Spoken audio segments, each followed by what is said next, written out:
Online class में आप सभी का स्वागत है।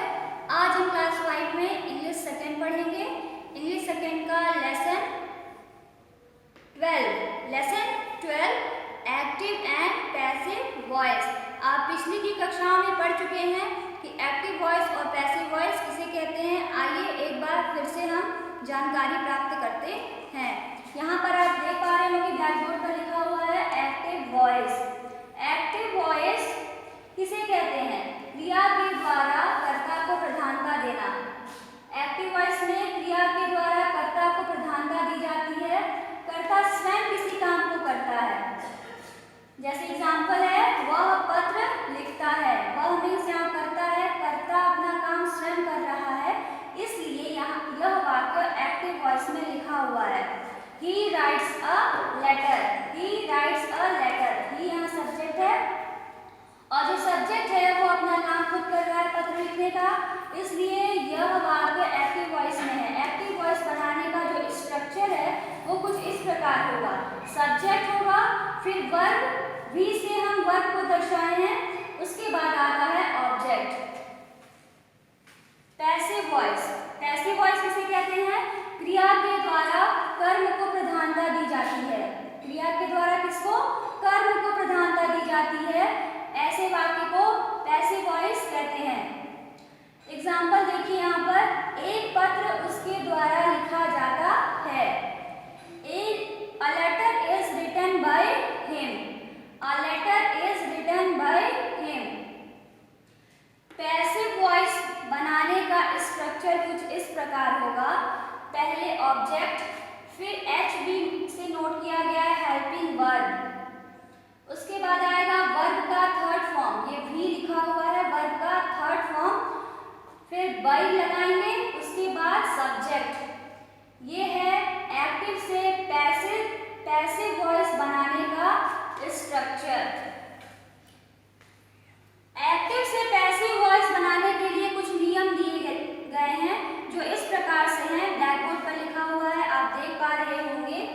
एक्टिव से पैसिव में बदलने के लिए नियम, पहला नियम है पैसिव बनाते समय एक्टिव वॉइस में दिए गए ऑब्जेक्ट को पैसिव वॉइस का क्या बनाते हैं? सब्जेक्ट बनाते हैं। आप देख पा रहे होंगे ये एक्टिव वॉइस का एक स्ट्रक्चर है और ये पैसिव वॉइस का। एक्टिव वॉइस में जो ऑब्जेक्ट होता है वही पैसिव वॉइस में सबसे पहले उसको रखते हैं, वो सब्जेक्ट बन जाता है। दूसरा है एक्टिव वॉइस के सब्जेक्ट को पैसिव वॉइस में ऑब्जेक्ट के रूप में लिखते हैं। एक्टिव वॉइस के सब्जेक्ट को पैसिव वॉइस में ऑब्जेक्ट के रूप में लिखते हैं। तीसरा है ऑब्जेक्ट से पहले बाई का प्रयोग करते हैं। जब भी हम किसी वाक्य का एक्टिव से पैसिव बनाते हैं तो ऑब्जेक्ट से पहले हमेशा किसका प्रयोग करते हैं? बाई का। यहाँ आप देख पा रहे होंगे कि यह एक पैसिव वॉइस का सेंटेंस है। ये ऑब्जेक्ट है, ऑब्जेक्ट से ठीक पहले किसका प्रयोग किया गया है? बाई का। नंबर 4, पैसिव वॉइस बनाते समय एक्टिव वॉइस के टेंस के अनुसार हेल्पिंग वर्ब का प्रयोग करते हैं। जब भी हम किसी भी सेंटेंस का एक्टिव से पैसिव बनाते हैं तो हमें हेल्पिंग वर्ब का प्रयोग करते हैं। वो हेल्पिंग वर्ब टेंस के अनुसार होगा। यदि सेंटेंस प्रेजेंट इंडेफिनिट में है तो प्रेजेंट इंडेफिनिट टेंस का ही हेल्पिंग वर्ब लगाएंगे। यदि सेंटेंस पास्ट इंडेफिनिट में है तो पास्ट इंडेफिनिट टेंस का ही हेल्पिंग वर्ब लगाएंगे। यदि वाक्य या सेंटेंस फ्यूचर इंडेफिनिट टेंस में है तो हम एक्टिव से पैसिव बनाते समय फ्यूचर इंडेफिनिट टेंस के हेल्पिंग वर्ब का प्रयोग करेंगे। आप लोग पिछली कक्षाओं में टेंस के विषय में पढ़ चुके हैं और टेंस में 3 टेंस हैं, प्रेजेंट, पास्ट और फ्यूचर, और तीनों टेंस में किन हेल्पिंग वर्ब का प्रयोग होता है आप पढ़ चुके हैं, तो आप यहाँ पर उसको यूज कर सकते हैं। नंबर 5 है मेन वर्ब का थर्ड फॉर्म लगाते हैं। एक्टिव से पैसिव बनाते समय, चाहे वो किसी भी टेंस में हो, जब भी हम एक्टिव से पैसिव बनाते हैं तो मेन वर्ब का तीसरा फॉर्म, कौन सा फॉर्म? तीसरा फॉर्म ही लगाते हैं। यहाँ आप देख पा रहे होंगे राइट का तीसरा फॉर्म है written. A letter is written by him. Student आप ये सारे नियम को देखिए, समझिए और याद करिए, क्योंकि इसके अनुसार ही आप एक्टिव से पैसिव बना सकते हैं। हेलो स्टूडेंट, हम लोग एक्टिव वॉइस और पैसिव वॉइस पढ़ रहे थे।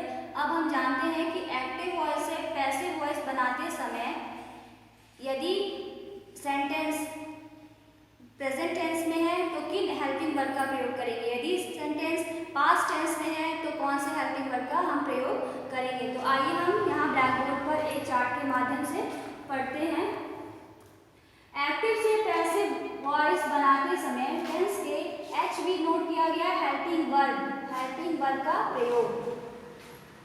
आपको पता ही है कि टेंस 3 प्रकार के होते हैं, प्रेजेंट टेंस, पास्ट टेंस और फ्यूचर टेंस, और इन तीनों टेंस के 4 भाग होते हैं। Present indefinite tense, present continuous tense, present perfect tense और present perfect continuous tense. Same वैसे ही पास्ट और फ्यूचर का भी होगा। जब भी हम एक्टिव से पैसिव वॉइस बनाते हैं किसी भी सेंटेंस का, तो सबसे पहले हम ये चेक करते हैं कि एक्टिव वॉइस में लिखा हुआ सेंटेंस किस टेंस में है। तो अगर वो टेंस इंडेफिनिट है तो एक्टिव वॉइस से पैसिव वॉइस बनाते समय हम प्रेजेंट इंडेफिनिट के हेल्पिंग वर्ब का प्रयोग करेंगे। प्रेजेंट इंडेफिनिट टेंस के 3 हेल्पिंग वर्ब हैं, इज, एम, आर। यदि सेंटेंस प्रेजेंट इंडेफिनिट टेंस में है एक्टिव वॉइस सेंटेंस, तो उसको पैसिव वॉइस बनाते समय हम इज या एम या आर ये तीनों हेल्पिंग वर्ब सब्जेक्ट के अनुसार करेंगे। उसके बाद यदि कोई भी सेंटेंस एक्टिव वॉइस में लिखा हुआ है और वह प्रेजेंट कंटीन्यूअस टेंस में है, तो हम उसको पैसिव वॉइस बनाते समय is being, am being, are being का प्रयोग करेंगे सब्जेक्ट के अनुसार। यदि कोई भी सेंटेंस लिखा हुआ है और वह प्रेजेंट का परफेक्ट टेंस में लिखा हुआ है और वो एक्टिव वॉइस में है, तो उसका पैसिव वॉइस बनाते समय हैव बीन और हैज बीन का प्रयोग करेंगे। प्रेजेंट परफेक्ट कंटीन्यूअस टेंस का एक्टिव से पैसिव नहीं बनता है। दूसरा टेंस है पास्ट टेंस। पास्ट टेंस में यदि कोई भी सेंटेंस लिखा हुआ है और वह एक्टिव वॉइस में लिखा हुआ है, तो उसको हमें पैसिव वॉइस बनाते समय इन 2 हेल्पिंग वर्ब में से किसी एक का सब्जेक्ट के अनुसार प्रयोग करेंगे। वॉज और वेयर, वॉज और वर ये 2 हेल्पिंग वर्ब पास्ट टेंस में प्रयोग किए जाते हैं। दूसरा है यदि कोई भी सेंटेंस एक्टिव वॉइस में लिखा हुआ, एक्टिव वॉइस में है और वह पास्ट कंटीन्यूअस टेंस में लिखा हुआ है, तो उसको पैसिव वॉइस बनाते समय वॉज बीइंग और वर बीइंग इन दोनों में से सब्जेक्ट के अनुसार हेल्पिंग वर्ब का प्रयोग करेंगे। यदि कोई भी सेंटेंस एक्टिव वॉइस में है और वह सेंटेंस पास्ट परफेक्ट टेंस में लिखा हुआ है, तो उस सेंटेंस को एक्टिव से पैसिव वॉइस बनाने के लिए हैड बीन का प्रयोग करेंगे। पास्ट परफेक्ट कंटीन्यूअस टेंस का पैसिव वॉइस नहीं बनता है। तीसरा टेंस है फ्यूचर टेंस। फ्यूचर टेंस में यदि कोई वाक्य लिखा हुआ है और वह वाक्य एक्टिव वॉइस में है, तो एक्टिव से पैसिव वॉइस बनाने के लिए हम विल बी या शैल बी का प्रयोग करते हैं। ये दोनों helping verb will be, shall be future tense के हेल्पिंग वर्ब हैं। फ्यूचर कंटीन्यूअस टेंस का पैसिव वॉइस नहीं बनता है। अब है कि कोई भी सेंटेंस यदि वो एक्टिव वॉइस में है और उसका जो टेंस है वो फ्यूचर परफेक्ट टेंस में है, तो उसको पैसिव वॉइस बनाने के लिए विल हैव बीन या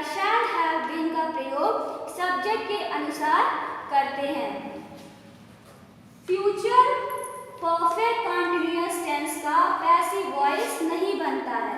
तो स्टूडेंट, आप इन नियमों को देखिए, सीखिए, समझिए, फिर आप एक्टिव से पैसिव बनाने के नियम को जान पाएंगे। हम लोग एक्टिव पैसिव वॉइस लेसन पढ़ रहे हैं, जिसमें आगे हम पढ़ते हैं। आइए ब्लैक बोर्ड पर हम देखें। नियम लिखा हुआ है कि निगेटिव वाक्यों में नॉट का प्रयोग हमेशा हेल्पिंग वर्ब के बाद ही करते हैं। किसके बाद? हेल्पिंग वर्ब के बाद ही नॉट का प्रयोग हम करते हैं। और जब भी हम एक्टिव से पैसिव बनाते हैं, तो यदि एक्टिव वॉइस का जो सेंटेंस है उसमें ऑब्जेक्ट है, तभी हम उसका पैसिव वॉइस बनाएंगे, अन्यथा उसका पैसिव वॉइस नहीं बनेगा। यहाँ पर आप एग्जांपल देख पा रहे होंगे, एक निगेटिव सेंटेंस लिखा हुआ है जो एक्टिव वॉइस में है। He does not do his work. वह अपना काम नहीं करता है।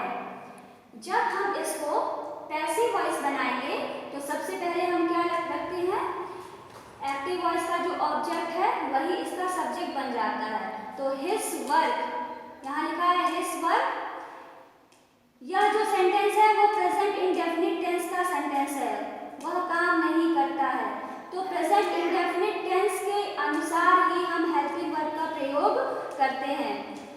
His work is, इसके बाद ही नॉट का प्रयोग आएगा। आप यहाँ पर देखे हैं कि निगेटिव वाक्य में नॉट का प्रयोग कब करते हैं? हेल्पिंग वर्ब के बाद। तो इस एक हेल्पिंग वर्ब है, उसके बाद ही नॉट का प्रयोग हुआ है।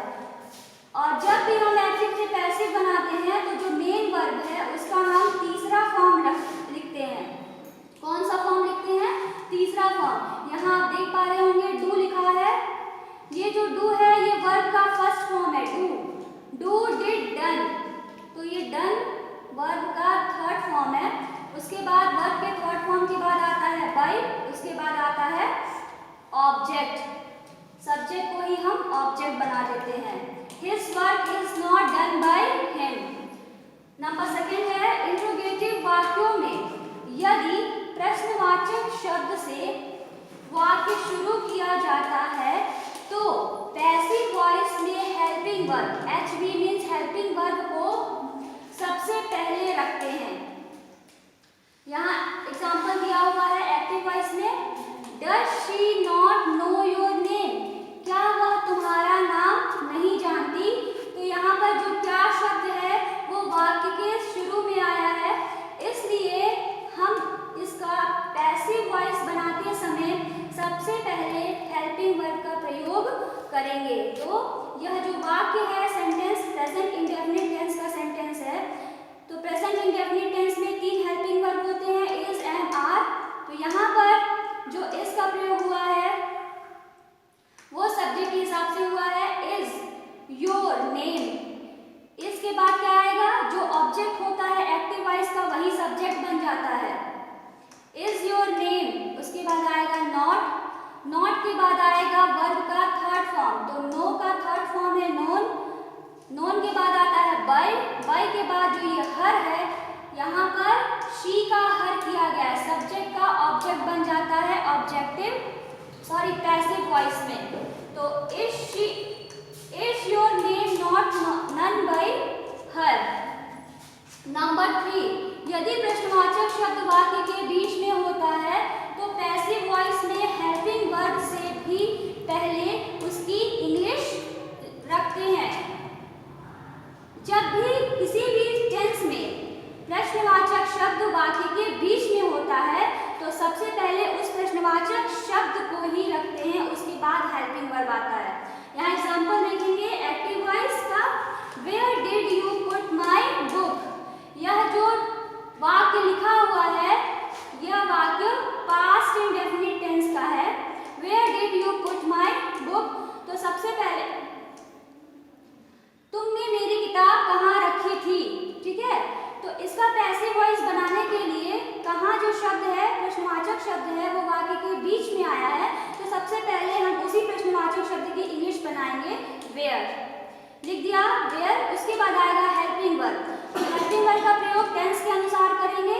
ये जो एक्टिव वॉइस का जो सेंटेंस है वो पास्ट इंडेफिनिट टेंस में है, इसलिए पास्ट इंडेफिनिट टेंस में वाज और वर का प्रयोग होता है हेल्पिंग वर्ब का, तो इसलिए वाज का प्रयोग करेंगे। वेयर वाज उसके बाद आता है सब्जेक्ट को हम ऑब्जेक्ट को हम सब्जेक्ट बनाते हैं। इसका ऑब्जेक्ट है माई बुक, यहाँ पे हमने लिख दिया माई बुक। उसके बाद पुट जो है मेन वर्ब है, पुट का तीसरा फॉर्म भी पुट ही होता है, पुट। उसके बाद बाय, उसके बाद जो यहाँ का एक्टिव वॉइस का जो सब्जेक्ट है वो पैसिव वॉइस में ऑब्जेक्ट बन गया है।